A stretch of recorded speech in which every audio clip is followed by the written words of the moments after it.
And you might say, well, that doesn't sound like Dominique DiPrima's voice because it's not. This is yours truly, Angela Reddock-Wright with KBLA Talk 1580's Legal Lens show, which airs each Saturday at 11 a.m. Pacific Standard Time. And I have the great honor of guest hosting for our amazing Dominique DiPrima today. Thank you, Dominique, for this opportunity. It's always such a great honor to come in and guest host your show. One, because you have such an amazing following, and so just to have a chance to engage with your listeners is just a privilege for me. And you always have amazing guests and line up amazing guests for me when I'm guest hosting your show. So thank you. Happy Friday, folks. I hope this week has been it's been a tough week for me. Like a Monday, those of you who follow me on social media, I am Angela Reddock-Wright at Instagram. I posted like I had to go back to bed on Monday. I just felt overwhelmed Monday morning, thinking about the week ahead and everything that I had on my plate. And I just had to start the week over. But guess what? The week got better after that, thankfully. And I'm just hoping that you all had a good week. We made it to Friday. That is a feat in and of itself, especially with everything going on in the news and socially. It's some challenging times, right? But exciting times all at the same time. So I am happy to greet you this Friday morning and just hoping that your start with today's show will be the beginning to a great Friday and a great weekend for you. I know those of you who tuned in this early in the morning, you're probably regular followers of KBLA Talk 1580 as well as Dominique's show. But let me just say, you can tune into YouTube right now and catch us live in studio. We have Miles on the engineering board, our head engineer here at KBLA Talk 1580. And we have a fabulous guest, Sherry Bell. Who, again, those of you who listen from week to week, you hear Sherry every other week from what I understand. Yeah, yes, they do. I've been traveling a lot the last month, so it's really good to be back and engage with everybody and talk about what's going on in the world. Yes, so I am excited to talk to you. And so you can see us live in studio. Thanks for coming in studio, 6 a.m. in the morning. I know. It's a pleasure. I'm local, thankfully, in the community. There's not many of us left here in the community, so I might as well put it to use. Yes, right? yes. Well, thank you. I love live shows and I love being in studio and I love when the guest is in studio. It just makes for a much more lively conversation and authentic conversation. So thank you for being here. So you can follow us on YouTube. You can also download our KBLA Talk 1580 app and listen to us anywhere on the go, anywhere in the world. It's summertime, so I know people are traveling, you have things to do, you have things going on, but don't fret. You can take us with you on the go. All you need to do is download that app, go to your app store, and you can find us there. And follow KBLA Talk 1580 on all social media, and we'd love for you to do so because that's our way to engage with you, to know you're there, to hear your thoughts about the station, about Dominique's show, about the Legal Lens show, and all of our other great shows. So with those introductory remarks, how are we doing on our time, Miles?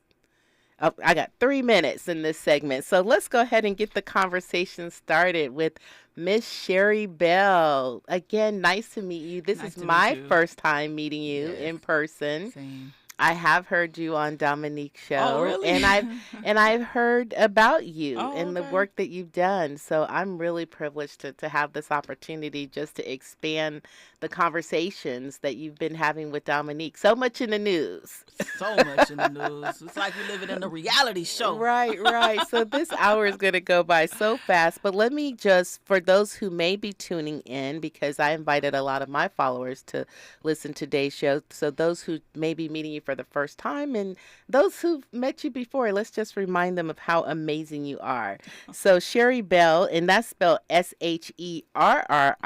Just like Sherry Shepherd. Oh, yes. That's a good person to have a similar name to.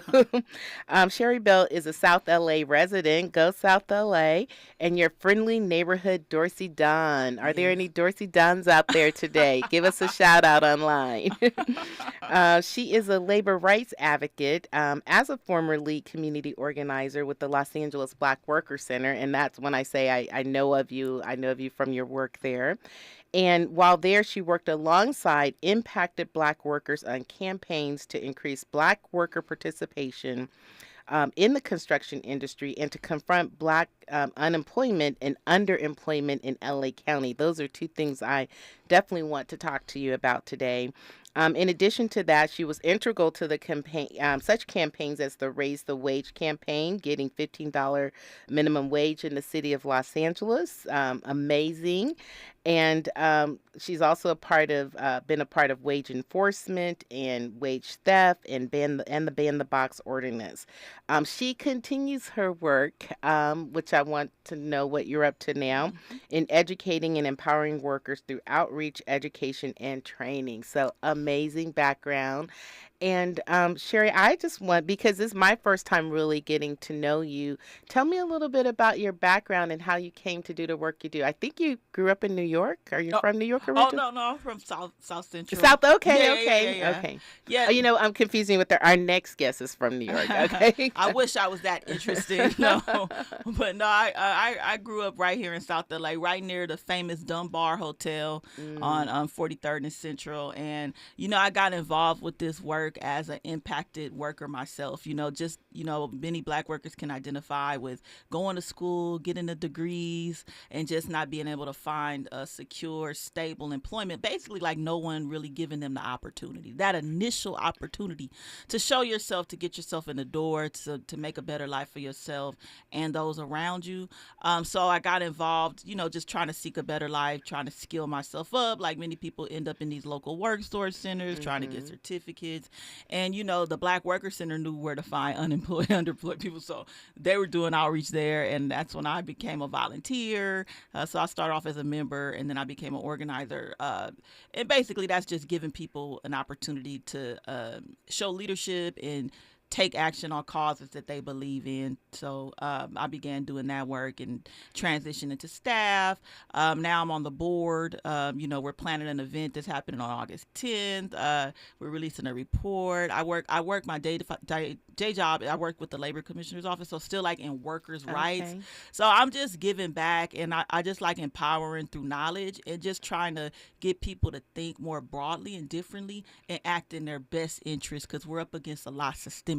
Yes, yes. Well, I love your story, and I love how you said you were an impacted worker, and then you started to volunteer, and now the story continues to unfold where you are intimately involved in helping to protect workers' rights, create workers' rights, and I don't know if you know, I'm an employment lawyer, Oh, wow. and so Great. I definitely know about the Labor Commissioner's Office, the Civil Rights Division, and so wanted talk more about that. Yeah. So we are at our first pause here for the day. You're tuned into KBLA Talk 1580. This is Angela Reddock-Wright, guest hosting for First Things First, Dominique DiPrima. Thank you, Dominique, and come forward with us as we continue our conversation with the amazing Sherry Bell. She's reclaiming her time on KBLA Talk 1580. More First Things First with Dominique DiPrima when we come forward.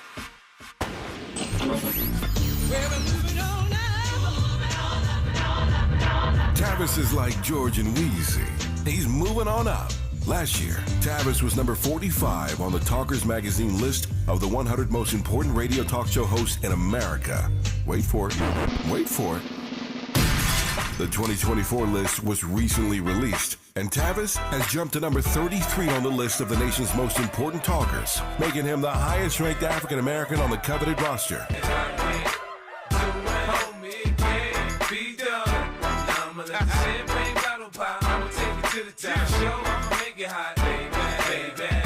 Congratulations to Tavis Smiley from all of us at KBLA Talk 1580.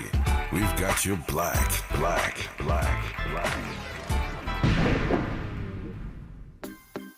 On your period, sudden gushes happen without warning. But now, you can say goodbye to stand-up gush fears, thanks to Always Ultra Thins with rapid dry technology. It absorbs gushes 2 times faster than the leading store brand and gives you up to 100% leak-free protection. Hello, clean and comfortable. with always fear no gush. Thanks for calling Discover. This is Diego. Hi, Diego. It's Jennifer Coolidge. You know, I just want to say your cashback match makes me feel so special. It really inspired me. That's great. Doubling the cash back you've earned at the end of your first year is what we do. Well, I'm doubling everything now. Double dating, double dipping, double feature, double header, double whammy. You know, basically double or nothing. You earn, we match. Discover Cashback Match. See terms at discover.com/creditcard. Your ancestors' favorite radio station, and your favorite morning show host. Let's get back to Dominique DiPrima right now.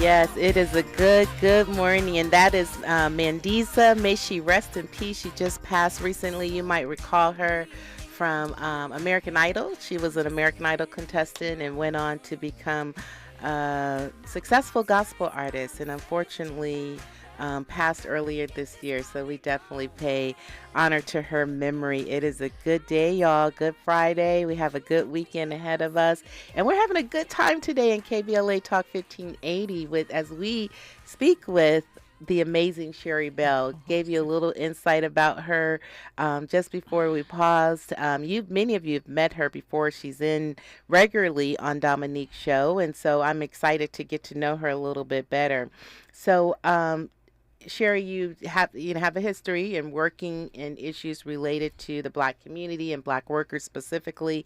Now you work for the official organization is called the Department of Labor Standards Enforcement, known as the Labor Commissioner's Office. And I know you're not here in that capacity today, but as an employment lawyer, I can't just let this opportunity pass without at least asking you a little bit about that, because I'm regularly referring people when people call me about wage and hour issues or just some basic things that are happening with their employment environment. I always encourage them to contact the Labor Commissioner's Office as a starting point. Briefly tell people, what is that office and what are the areas that it can assist people with? Yeah, so the office started like back in the 20s, I believe, and basically all the laws are really designed to protect workers on a job, far as their wage and hour, like benefits, like your minimum wage, overtime, meal and rest breaks, to make sure those laws are being abided by. Because like as an employee, you out there working hard, right? You have certain things to your benefit, which are the laws to protect you. So unfortunately, sometimes people are unaware of laws or they knowingly break them. Nevertheless, like there are penalties, just like people get parking tickets or speeding tickets, like there are penalties for not following those rules. So workers can go file complaints free of charge, and oftentimes they do see some type of benefit that they wouldn't have saw if they hadn't exercised that right. So many people call it the labor board. Right, for sure. But it's there. Just type in Labor Commissioner's Office, Google.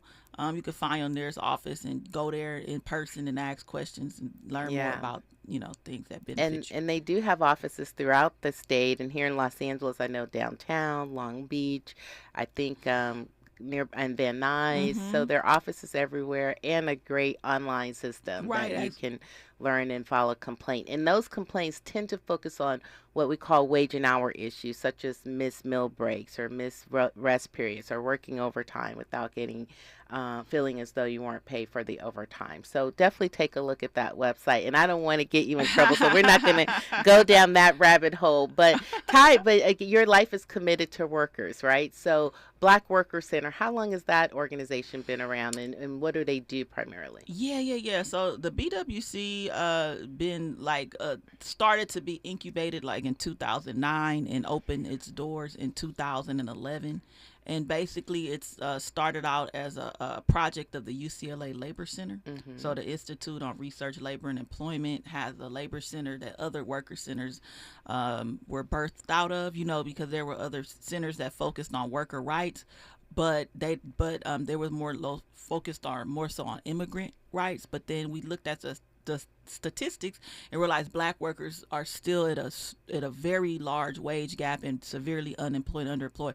So, Lola Smallwood Cuevas, the co-founder, thought about California State Senator. Right. Thought about, well, we need a hub where black workers can get together and advocate on their own behalf for better working conditions, better jobs. And so that's how that came about. And so currently, we worked on a minimum wage campaign, but we always bring like the voice of the black worker, the experience, the statistics that relate to us, because no one else is going to bring those numbers up. No one else is going to do it. So we have to be the ones. And so currently, we're trying to create more access. So we really need pipelines, right? Like I got my job through a pipeline. Many people got their jobs from like a direct placement or, somebody they know that works somewhere. Like how can we create more opportunities like that from like people who are just fresh from scratch, trying to get a good job, don't really know how to access them. How can we create some real pipelines to those good jobs? So we're trying to do that with the city. We have a historic like workforce equity demonstration project with the Department of Public Works. Our 1,000 Strong campaign. We're trying to basically place 1,000 black workers in between city, county, and state. But it's not just about placing workers. It's about like building the infrastructure that can usher people from the community into these jobs that are so unattainable, and privity like network hiring and exclusion to open those opportunities up. So so we're having like a worker symposium on August 10th. If you're interested in attending, anybody that's listening, you could contact me on Instagram at Sherry De La Ghetto, and I'll send you the registration link. And pretty much like we created this report to highlight, the current status and our efforts and solutions, right? Because organizing is not just about problems. We're really solution oriented. We're not just out there complaining. Right. We're really trying to think of ways to to positively impact our families and our communities. And one way to do that is having economic stability. Like the March on Washington was not just about civil rights, it was about jobs, justice, and freedom. So we're still continuing that torch. We've made strides. I've seen lives change. So people who be like, you still out there marching, they ain't doing nothing, like, that's boring. It really is an interesting advocacy point, and it's very much needed. Okay, well, a wonderful Black Worker Center doing amazing work. And something you said you focus on impact on Black workers. How would you, looking at the current climate locally in Los Angeles, statewide, nationally, how would you define or describe the state of things for Black workers in this country? Wow. Well, in the That's country a deep question. at large, I mean, that's a big question. So, oftentimes you'll see statistics about Black unemployment is, going down. But it's like, what kind of jobs are those, right? Like, what is the... Black jobs. Right. Speaking of which... Oh, my gosh, yes. How did that comment strike you? Like, is there such a thing as a Black job? I'm pretty sure for him it's a non-existent one, because, he probably didn't hire us or relegated, Black workers oftentimes to like remedial, non low wage, non-career path jobs, right? So, I don't take lightly to that. I take it as an insult. Because, you're like, what is that, slavery? Like, like a Black job, like, what do you mean by that? And I think that we need to we need a good job. How about that? Right. Like, and a good job defined as... a job with benefits, protections, like you said, upward mobility, a living wage where you can afford to meet your basic needs, right? That's what a good job is. And I don't know what a black job is, but I know what a good job is. Right. So I wish he would talk more about creating good jobs for everyone, but he's not going to do that, and neither are the people that are funding his campaign. They have no interest in working class people, despite the rhetoric and the words that people hear. You have to look at what people actually do. You have to look at who's funding their campaign, and do these people's interests really match things that are going to positively impact your life. I know people look at things like the price of eggs and meat and all that kind of stuff and like, oh, that's Joe Biden's fault. Like, he's doing this to me. I need a change. But that's not necessarily how it works. You have to do a little bit more research and look at the type of policies that people are implementing and how they're going to impact you. And I know a lot of people probably don't have time to do that, but you really got to follow the money. Right. Don't believe what you see, right? Don't believe what you see. Go deeper. And so I took you off a little path. You were saying that when we talk about the state of black workers in this country, that statistics show that unemployment is down, right? But when you look at the types of jobs that people have, or black workers in particular, African American workers in particular, what should we be thinking about? What kind of jobs are we seeing? Well, the thing is, we're overrepresented in certain industries and underrepresented in some. And I just want to start off by saying, like, houselessness, the number one cause of houselessness is a loss of income. And so when you think about a place large as Los Angeles County having an 8% unemployment rate of black workers, a 33% homeless rate, and we're only about 10% of the population, you get to see that there is a crisis still on hand, right? And so there needs to be something done to address it, and that's the kind of work that we're doing. But when you look at the jobs like manufacturing, retail, those types of jobs are often non-unionized, very susceptible to retaliation for speaking up about your working conditions. So, part of the work is trying to change those bad jobs into good jobs. And what would you say are some of the fastest growing or ideal industries where we would want to see more African American and black workers? Green jobs like construction, anything that has to do with renewable energy. There's a lot of investment in infrastructure coming down. So it's really about trying to make sure that those employers that are creating these jobs that are going to be funded by the infrastructure dollars that are going to be able to employ people from the community, more specifically black workers, are going to be represented in those jobs and not left behind. So excellent. Folks, if you're just tuning in, you're tuned into KBLA Talk 1580. This is First with Dominique DiPrima, but you're hearing Angela Reddock-Wright's voice. I have the honor of hosting her show today. Thank you, Dominique. And we are in conversation with Sherry Bell, a leader in advocating for workers' rights on the front lines of these issues, and really helping to educate us about the state of the black worker, African American worker in the U.S. right now. When we come forward, we will jump into what's happening nationally, presidential election, and do we think Harris presidency would make a difference in the life of African American and black workers? Stay tuned. More of First Things First with Dominique DiPrima when we come forward. I'm Mike Moore. Here's the latest from the Black Information Network. Chicago, Illinois Mayor Brandon Johnson is reacting to former President Donald Trump's visit to the city. Trump was interviewed yesterday at the National Association of Black Journalists Convention. Johnson, an African-American, said the Republican nominee for president ran into blackness and felt it during the combative session. A federal judge is overturning the $4.7 billion verdict against the NFL in the Sunday Ticket lawsuit. The Los Angeles jury sided with football fans who argued the NFL colluded with DirecTV to force customers to pay more to watch out-of-market games. Intel is preparing to cut 15% of its workforce. Thursday, the tech company announced it would soon begin mass layoffs as part of a $10 billion plan to reduce overall costs. And that's the latest. I'm Mike Moore from your 24/7 news source, the Black Information Network, and BINnews.com. It's It's Mattress Firm's semi-annual sale and clearance. Save up to 60% on a wide selection of quality mattresses at every price. Plus, score a free adjustable base with a qualifying purchase. Hurry and stop by Mattress Firm today. This is the KBLA Sports Minute with Ray Richardson.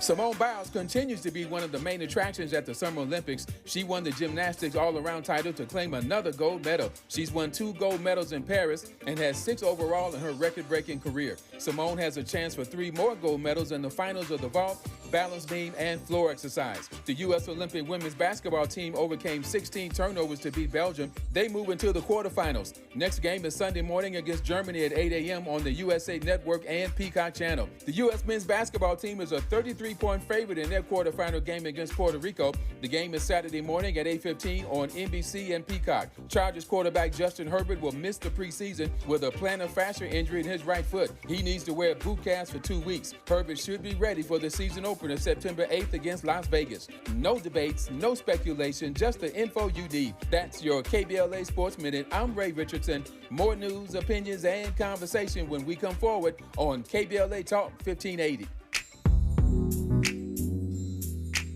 Tips to help improve basic steps for building a budget in 2024.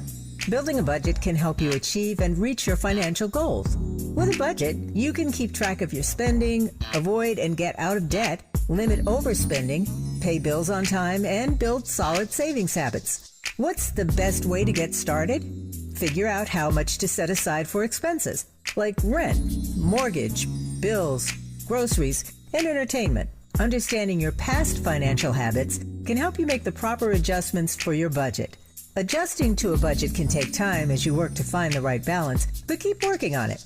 For more financial health tips, visit chase.com or stop by a local branch. This segment is sponsored by J.P. Morgan Chase & Company.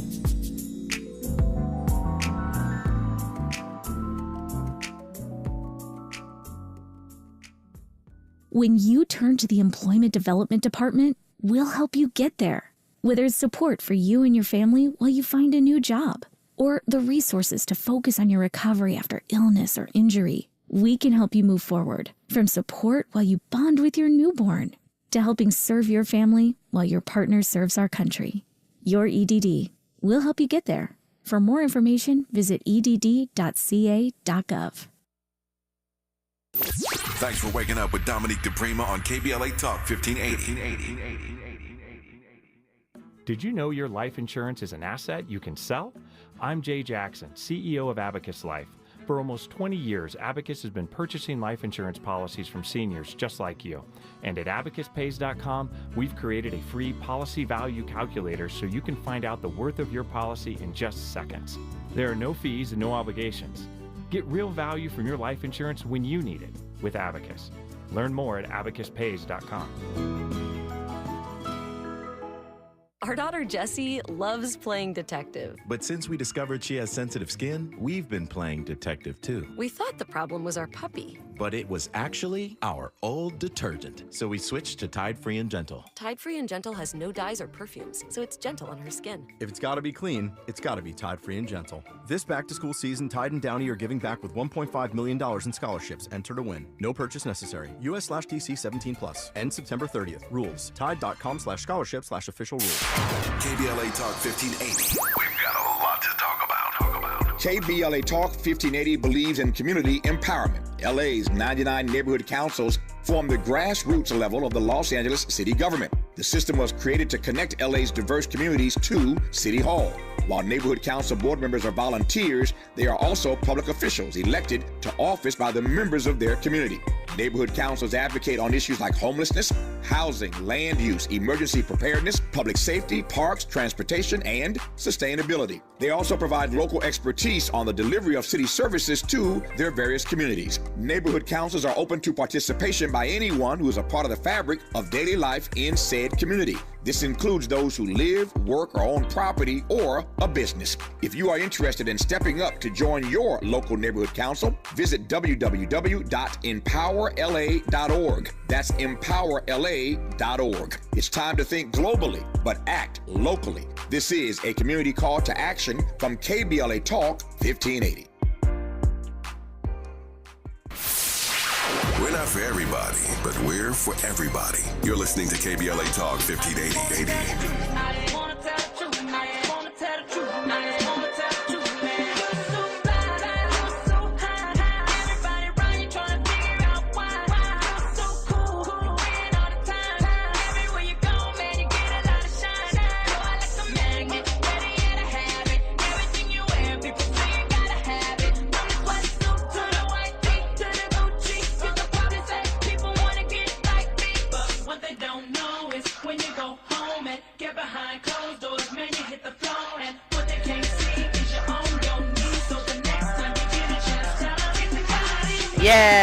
Yes, it's the God in me. Miles, you are waking us up this morning. You got the music going. This is not a music show, but I'm enjoying the music today.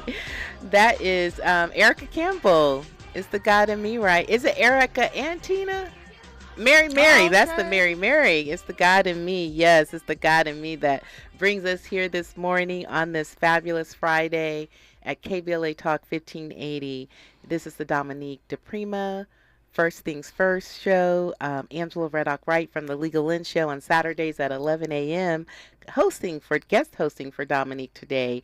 And we are in conversation with Sherry Bell, an advocate on the front lines for workers in Los Angeles and California and beyond. Gave us some great insight, Sherry, on the state of things for the African-American worker, for the Black worker, and the tie-in to where we are politically in this country. Let's turn there. President Joe Biden decided not to run for re-election, and we've seen this last 2 weeks. Vice President Kamala Harris,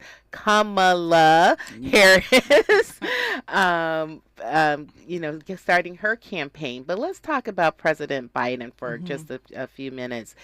Do you think his presidency has made a difference for the African-American worker in this country?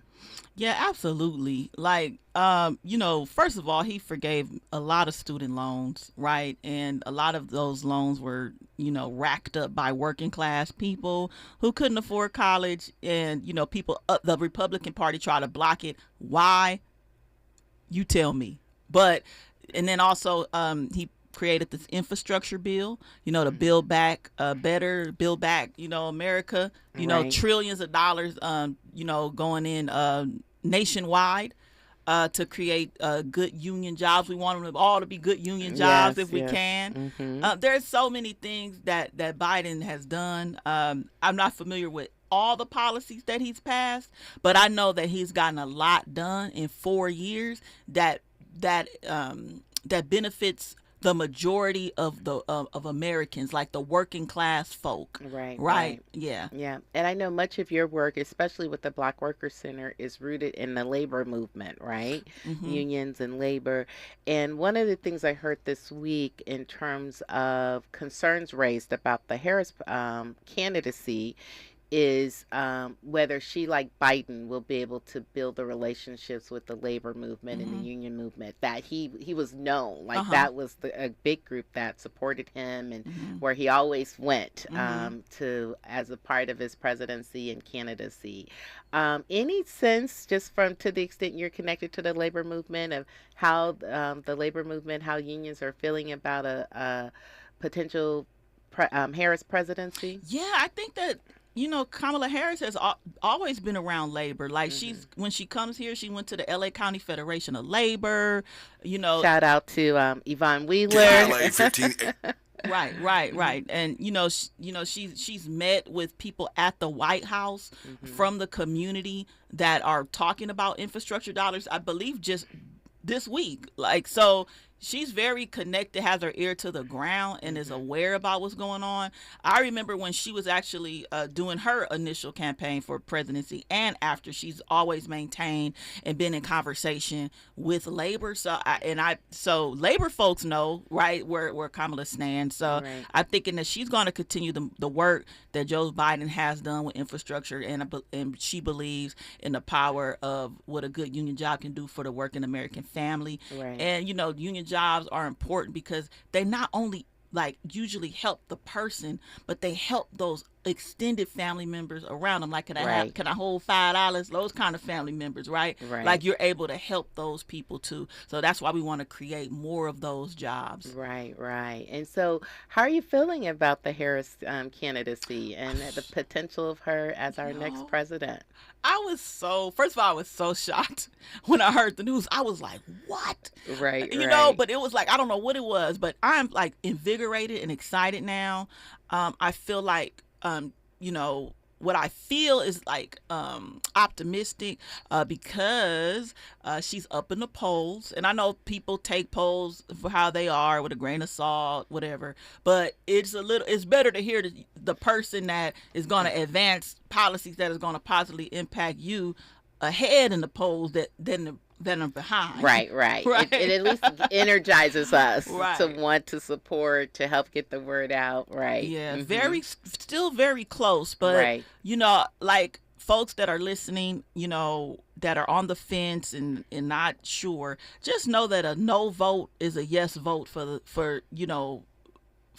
other candidate. Mhm. And we've a lot of folks fought for our right to be able to vote.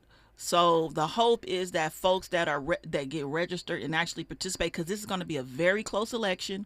We have a lot at stake here because there are a group of foundations that are supporting this plan called Project 2025. They're Right. million billionaires, and a lot of what they want to do is pretty much take us back to pre-Civil War times, really. Right, no right. rights, no protection, and I am not joking. Right, right. So you touched on something. There's some people who are like, I'm just sitting this out for some reason, and a lot of those folks actually are in the African American community, from what I understand. Are they on the fence as to if they are voting, as to who they're going to vote for? So I know there's a lot of energy, there's a lot of excitement, and those of us who do this work, who are on the ground, we may just be speaking to each other, right? Because we're, we show up, we vote, we understand the importance of being on the ground, helping support movements that we're committed to. But for the everyday person that perhaps is not as close to politics or labor or, advocacy in the way that we are, what do you think is going on in their minds? We talked a little bit about this during the break. Like, people associate inflation, for example, when they go to the market, they associate that with the presidency. Why do you think some people are on the fence? It could be that they feel jaded by politics, feeling that, no matter whoever's in office, their conditions are not going to be the same, or they might believe the talent that certain politicians have of misleading and double talk and just lying, right? And so they could be confused. But just know that whether you vote or not, the decision is going to be made. Right, decisions are going to be made that you're going to have to live under and follow. So you might as well have a sense of agency in those decisions and doing your research. And we know that, like I said, follow the money. And if you see who's supporting certain candidates are billionaires that don't want to pay taxes, that create funded social services, those types of benefits, you would know that voting for that party might not be in your best interest if you're making under $100,000 a year or even $150,000 a year, right? Those policies are not going to be meant to benefit you, no matter what people say. So I think that it's a lot of lack of information, and people are going to have to do the work. People like us are going to have to do the work, talking to our friends, letting them know, directing them, look, go read this, learn about this. Because we want that vote. We want people to vote. All right. We are in conversation with Sherry Bell. Come forward with us, and we'll continue to dissect what's happening nationally and socially and politically. You're tuned in to KBLA Talk 1580. KBLA Talk 1580 is an intervention. When we come forward, includes you. KBLA Talk 1580, turning pain into power. Did you know your life insurance is an asset you can sell? I'm Jay Jackson, CEO of Abacus Life. For almost 20 years, Abacus has been purchasing life insurance policies from seniors just like you. And at abacuspays.com, we've created a free policy value calculator so you can find out the worth of your policy in just seconds. There are no fees and no obligations. Get real value from your life insurance when you need it with Abacus. Learn more at abacuspays.com. Our daughter Jessie loves playing detective. But since we discovered she has sensitive skin, we've been playing detective too. We thought the problem was our puppy. But it was actually our old detergent. So we switched to Tide Free and Gentle. Tide Free and Gentle has no dyes or perfumes, so it's gentle on her skin. If it's got to be clean, it's got to be Tide Free and Gentle. This back-to-school season, Tide and Downy are giving back with $1.5 million in scholarships. Enter to win. No purchase necessary. US/DC 17+. End September 30th. Rules. Tide.com/scholarship/official rules. Finding a path to a meaningful career, one where you're making an impact and making enough money, it can be tough. There's one path, though, that many young adults are landing on that leads them to careers where they can work outdoors, protect our environment, take on climate change, and get paid while they train. It's the California Conservation Corps. You just have to be 18 through 25 years old to enroll, or a U.S. military veteran through age 29, and you have to be a California resident. That's it. There's no education requirement, no employment history needed. Some Corps members need to finish up high school. Others are college grads. But during their 1 year of service, all CCC Corps members can earn the work experience and certifications needed to become a wildland firefighter, forestry technician, install solar, or build trails in our state parks. Learn how you can enroll at ccc.ca.gov. Do this for you. Become the person you want to be through the California Conservation Corps. Watch out! You got me! The galaxy is safe once again. In the pretend universe, kids play with pretend guns. In the real world, it's up to us to make sure they don't get their hands on a real gun. If you have a gun in the house, keep it locked, unloaded, and stored separately from ammunition. Safe gun storage saves lives. Learn how to make your home safer at endfamilyfire.org. That's endfamilyfire.org. Brought to you by End Family Fire, Brady, and the Ad Council. If you love to travel, Capital One has a rewards credit card that's perfect for you. With Venture X, earn unlimited double miles on everything you buy and turn everyday purchases into extraordinary trips. Plus, receive premium travel benefits like access to over 1,300 airport lounges where you just check in and chill out. Open up a world of possibilities with Capital One. What's in your wallet? Terms apply. Lounge access is subject to change. See CapitalOne.com for details. KBLA Talk 1580. We've got a lot to talk about. KBLA reminds you that when we fight, we win, and we don't black down. LA Community Action Network, or LA CAN, was formed in 1999 when 25 residents of downtown LA came together and acknowledged the problems that existed in their community and made a commitment to do something about those problems, to stand together, organize, and become a force in the community that demands change. Civil rights and preventing the criminalization of poverty are their core projects. In addition, they take on women's rights, the human right to housing, and healthy food access. LA CAN also has projects focused on economic development, civic participation, voter engagement, and community media. While downtown LA remains their home base, with a particular emphasis on the Skid Row community, in 2007 they expanded their housing and healthy food access work into South Central Los Angeles. LA CAN believes that power for low-income people and people of color is achieved through a large, active, and well-informed member base that utilizes a multitude of methods to advance their messages and goals. If you'd like to join the Los Angeles Community Action Network and organize people to fight back against oppression, please visit cangress.org. That's cangress.org. This is a community call to action from KBLA Talk 1580. We're not for everybody, but we're for everybody. You're listening to KBLA Talk 1580. Hey, yeah. Oh, yeah, yeah, yeah, yeah, yeah, yeah, yeah. I'm taking my freedom, pulling it off the shelf. And that's the amazing Jill Scott.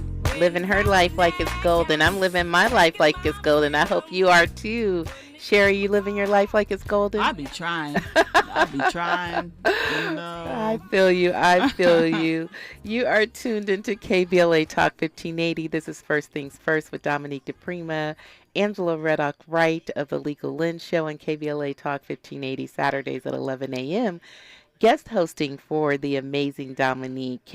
Sherry, thank you for being on the front lines and advocate for African-American workers everywhere and for making a difference and for all the insights you've shared this morning. You were giving us some thoughts. We're all excited about the Kamala Harris presidential bid and definitely are rooting for her. But we know we have some work to do in our own community, with our own families and with our own friends, that we cannot assume anything, right? Right. We know the energy is there right now for the campaign. But what's interesting about where America is now is there's an undercurrent that we don't know about. There are people who are not on the front lines. They're not out talking about either candidate. And those are the people who worry me the most, right? Because we really, really don't know where they are. Right. And so from where you sit and the lens that you have into the African-American community in particular, what advice, if you were working on, as a staffer for Kamala Harris's campaign, what advice would you give her about making sure we do the things that she does, the things that so we don't take her future presidency for granted, or that she will be elected? Right, yeah. Before I get to that, I would say it would make her campaign a lot easier if the people on Fox News and all those people would just come right out and just say they don't like black people, because you're making up excuses that she's not smart, she's an idiot, all these things, she's not black. Like, it's like a lot of double talk. And you just don't want to, because you can't just come right out and say it. It's a lot of undertones. But anyways, I think that Kamala needs boots on the ground, right? I think like we were talking about labor, really strengthening that partnership with the labor unions to get their members knocking on doors in the community, educating those undercurrents, about the campaign and what the policy plans are and what she's trying to do and accomplish. I think that was one thing that Obama was really good at. Right. Being a former community organizer, he knew the power of people power. So he had boots on the ground everywhere in places that was like states like Nevada that were like on the fence. They weren't, they were red trying to turn it blue. Those battleground states, right? Gonna need those community folks out there. That's how Warnock done it. That's how you win those states. You get those electoral votes. You get on the ground. You educate voters, and it means a lot. That knock on that door can change somebody's mind. Like, I wasn't even gonna vote till I heard from you today. Right. So that kind of stuff can really matter. Also, not giving energy to certain media platforms or certain comments. Like for Kamala, she doesn't have to respond to every negative thing, and she doesn't have to give her energy to provocateurs, in the media. I think that she needs to remain polished.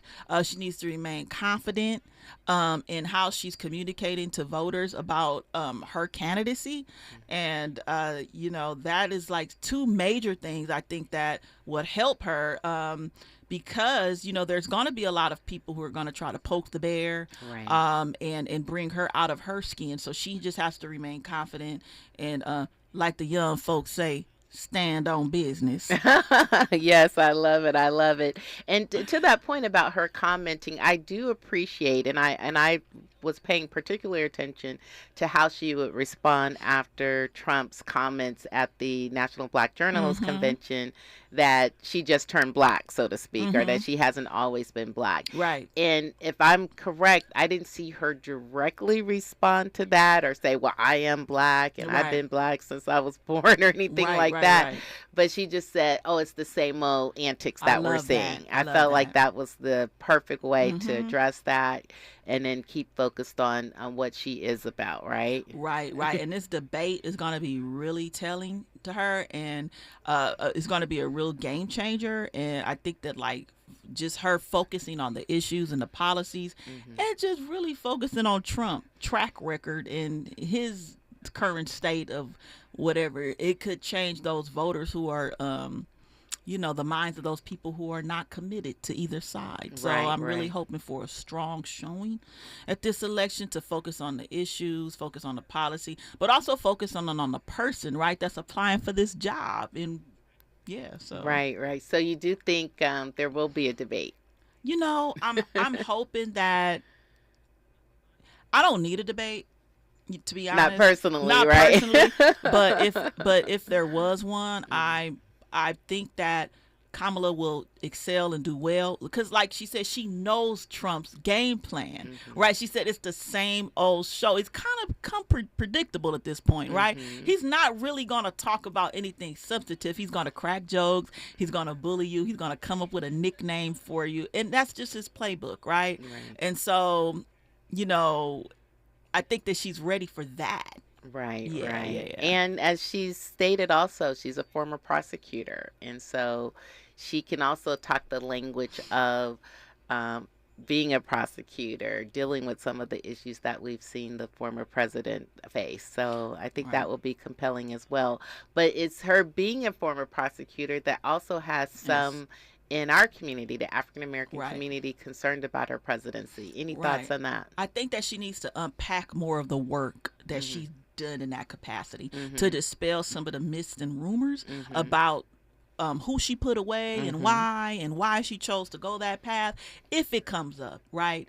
Sometimes things are better left unsaid because you can open up a can of worms, right? So I don't see but I think that in those personal dialogues, it's important. I don't know if she should have rebuttals for that prepared because people will try to say, you locked away a bunch of black folks, right? And it come to find out some of those narratives were actually incorrect, factually inaccurate. So she's going to have her rebuttals in line to her work in that capacity. Yeah. I think that's a really good point. Like, don't let that just go unchecked or unsaid, like really talk about your time. Own the good, own the not so good, and talk about what the future looks like. And speaking of the future, we're close to our end today, Sherry, and I know you'll be back on Dominique's show. But I like to end conversations on a note of hope. What are you hopeful about for the future in about 30 seconds? I'm hopeful that the people of America will do the right thing. I'm hopeful for abundance. I'm hopeful for good economic opportunity. I'm hopeful for great decisions being made, for people not to fall for the okie doke, right? For people to have accurate information, make well-informed decisions that will benefit our communities to thrive and be vibrant and not be racially divisive and oppressive to anyone based on where they were born or how they were born. Yes, I love it. I love that vision.